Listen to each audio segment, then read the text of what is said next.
oportunidades, né, e riscos que a gente tem quando a gente fala de, né, como que o Brasil pode se encaixar nessas tecnologias pensando em reduzir CO2. O maior risco na minha visão é o seguinte, a gente tentar interpretar o Brasil como acontece com o resto do mundo. Se o problema é emissão, a gente tem que atacar as emissões. Então a gente deve olhar para a emissão em si. Hoje a gente já tem tecnologias que, pensando em emissões de CO2, atendem bem para a mobilidade urbana, para veículo pequeno. Aí a gente está olhando, eu concordo com o professor, que a coisa é toda integrada.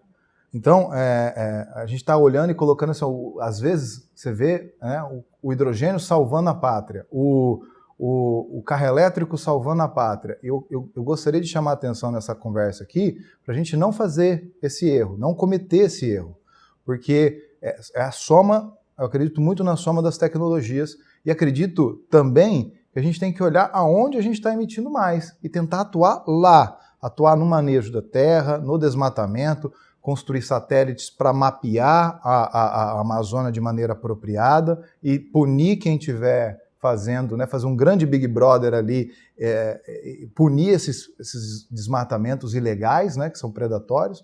Então eu vejo que um risco que a gente corre é, às vezes, buscar esse salvador da pátria, o hidrogênio verde, um carro elétrico. Aí eu começo falando do hidrogênio verde.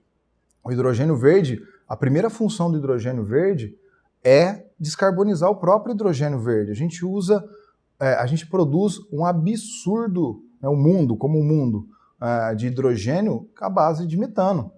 E a gente tem que descarbonizar esse cara primeiro. É o primeiro hidrogênio, a gente tem que produzir localmente e descarbonizar esse. Depois pensar se há espaço, né, capacidade produtiva de hidrogênio para as outras milhões de outras possibilidades que estão colocando para o hidrogênio.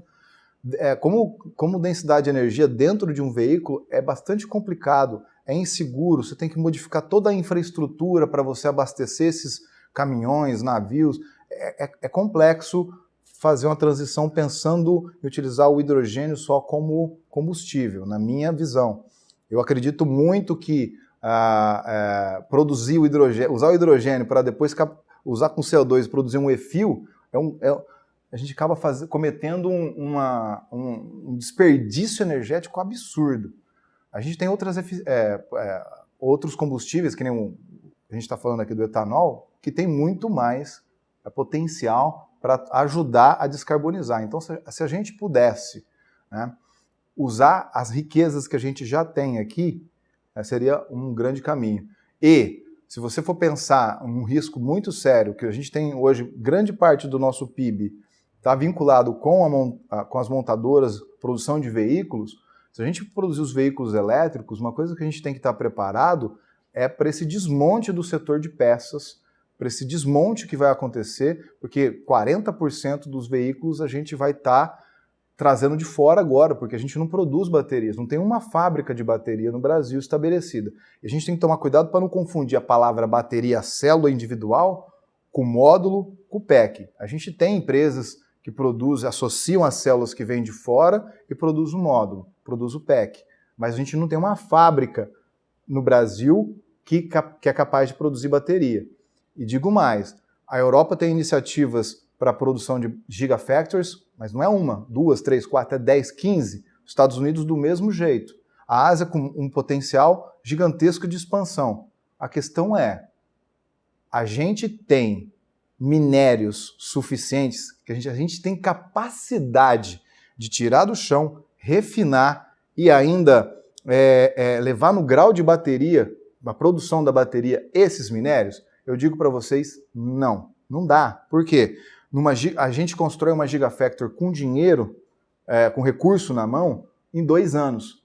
E com o mesmo recurso para a gente produzir lá e refinar todo o processo dos precursores para produzir a bateria, a gente vai levar 14 anos para conseguir refinar tudo isso daí, acompanhar a demanda que a Gigafactory vai ter sobre esses precursores. Onde eu quero chegar?